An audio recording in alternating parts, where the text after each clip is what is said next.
इसलिए मत आओ कि हम कथा में आएंगे तुम्हें पुण्य मिल जाएगा ना, हमारे जीवन में बदलाव आए इसलिए कथा में आओ,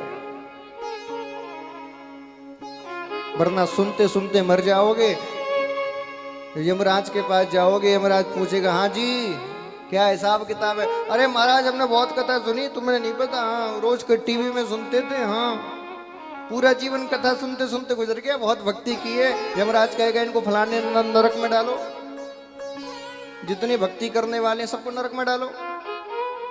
क्यों? क्योंकि जो करता है वो कहता नहीं, और जो कहता है वो करता नहीं। कभी किसी भक्त के मुंह से सुना है कि मैं भक्त हूं? सूरदास जी कहते थे मौसम कौन कुटिल खल कामी, मेरे समान कुटिल खल कामी कोई नहीं है। तुलसीदास जी ने कभी अपने जीवन में अपने आप को भक्त नहीं कहा, मीराबाई ने कभी भक्त नहीं कहा, और जो भक्त नहीं है वो भक्त कहते कहते थक नहीं रहे, मगर हम तो भक्त हैं।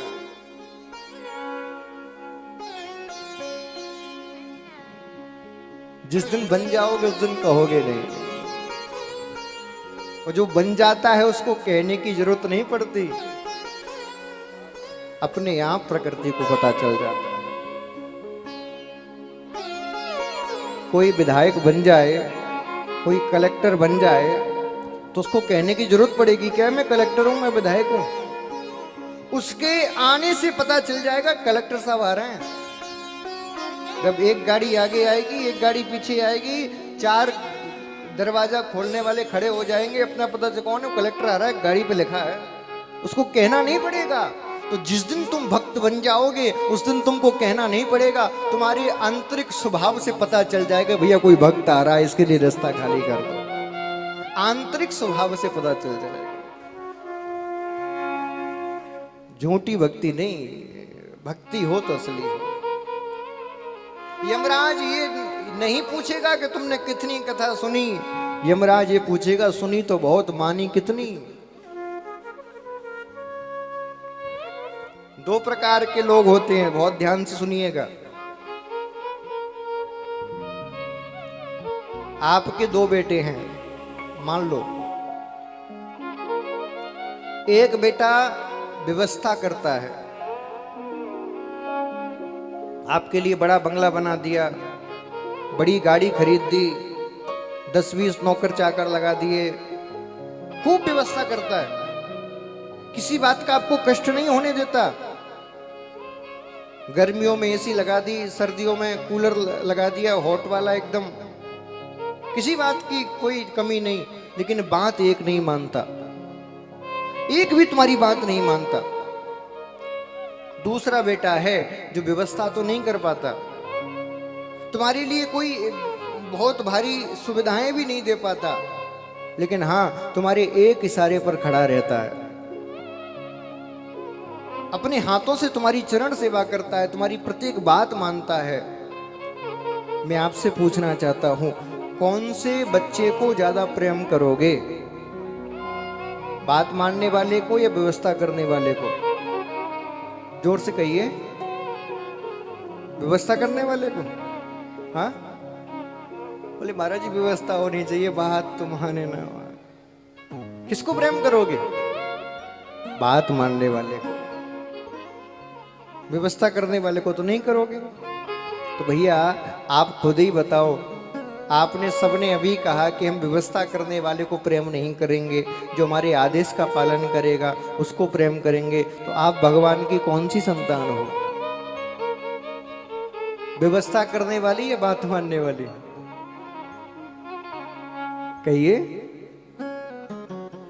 आप भी तो व्यवस्था करने वाले ही हो। ठाकुर जी के लिए मंदिर बना दिया, कपड़े खरीद लिए, भोग लगा दिया, कथा के लिए सुंदर पंडाल लगा दी, कथा करा ली, वृंदावन में दर्शन करने चले गए तो फूल बंगला सजवा दिया, 56 भोग लगा दिया, मंदिर में गए तो आरती की व्यवस्था कर दी। व्यवस्था ही तो कर रहे हो, बात कहां मानी तुमने? एक बात भी मान जाते तो इतनी व्यवस्था करने की आवश्यकता ही नहीं पड़ती। वो तो कहते हैं सर्वधर्मान परित्यज्य मामेकं शरणं व्रज। सभी धर्मों का परित्याग करके मेरी शरण में आओ। तुमने मानी नहीं मानी। कर्मणा जायते जंतु कर्मणैव विलीयते सुखम दुखम भयम क्षेमो कर्मणैव विपज्यते। उसने तो कहा संपूर्ण संसार में संपूर्ण जीवों को केवल कर्म के हिसाब से ही सब सुख दुख मिलते हैं। तुमने मानी नहीं मानी। तुम भाग्यवादी बनकर बैठे हो। याद रखिए, परमात्मा की कृपा चाहिए तो व्यवस्था करने वाले नहीं, परमात्मा के आदेश का पालन करने वाले बनिए। क्योंकि कृपा का अर्थ क्या है?